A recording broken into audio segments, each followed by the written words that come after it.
Malaysia ialah salah satu negara yang dikenali sebagai salah sebuah negara yang membangun dari segi ekonomi, pembangunan dan pelbagai lagi.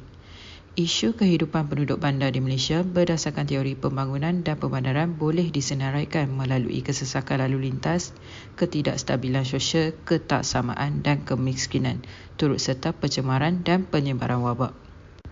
Selain itu, beberapa konsep asas dalam hierarki penempatan bagi sesebuah negara membangun seperti yang terdapat di Malaysia, ia adalah merangkumi kawasan desa yang terdiri daripada kawasan dusun, kawasan kampung dan juga pekan, manakala kawasan bandar pula terdiri daripada kawasan bandar, bandaraya dan juga megalopolis.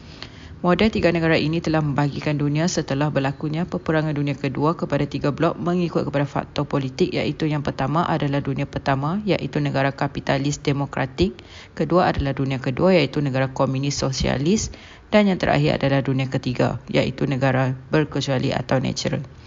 Terdapat pelbagai bidang yang boleh dijalankan bagi mengkaji tentang kajian isu di dalam bandar. Antara contoh kajian yang diperkenalkan adalah seperti dari bidang biologi dan kimia yang mengkaji tentang alam bandar, perancangan bandar, arkitek, kajian pembangunan, ekonomi, sains politik dan termasuklah tentang kajian yang melibatkan antropologi dan sosiologi bandar.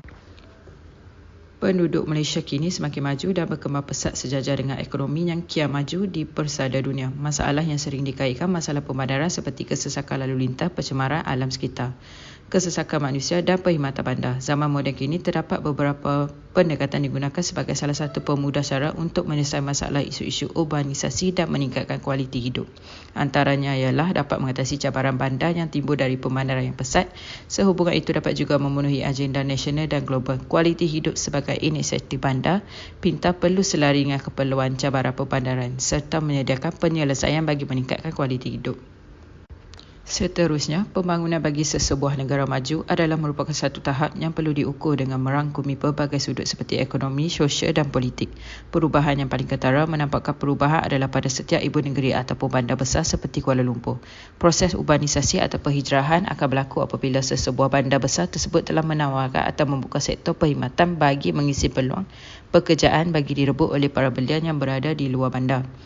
Apabila berlakunya pertumbuhan penduduk di bandar, ia akan menyebabkan ekonomi akan meningkat dan boleh membawa kepada kemiskinan rakyat. Migrasi dari satu tempat ke tempat lain iaitu dari kawasan luar bandar ke bandar, bandar ke bandar ataupun dari bandar ke luar bandar. Kebanyakan penduduk akan berhijrah dari luar bandar ke bandar disebabkan peluang pekerjaan, pendidikan, faktor geografi, perkahwinan dan lain-lain lagi. Di Malaysia, penduduknya lebih tertumpu pada negeri-negeri yang sedang membangun seperti Selangor, Johor dan wilayah Persekutuan Putrajaya. Perhijrahan migrasi keluar masuk di suatu tempat akan menyumbang kepada pertumbuhan pembangunan di tempat tersebut. Selain daripada itu, migrasi juga telah berlaku dari bandar ke bandar iaitu sebanyak 6.1% kepada 73% pada tahun 2020 berbanding 66.9% pada tahun 2018. Trend ini berlaku disebabkan kerana terdapat perkembangan dari sektor perindustrian. Pada penghujung abad ke-21, penduduk Malaysia mula berubah perhijrahan dari bandar ke luar bandar dan golongan yang memilih untuk berpindah ke luar bandar adalah daripada golongan pesara. Secara kesimpulannya, meskipun Malaysia antara negara yang membangun, namun masih perlu diperbaiki dalam pelbagai sudut yang boleh dikira masih tidak dapat diatasi. Segelintir rakyat masih hidup dalam kesengsaraan walaupun berada di negara yang membangun seperti Malaysia. Hal ini perlu diperbaiki dan segera agar rakyat dapat merasa kesamaan hidup dalam menjalani kehidupan harian. Sekian, terima kasih.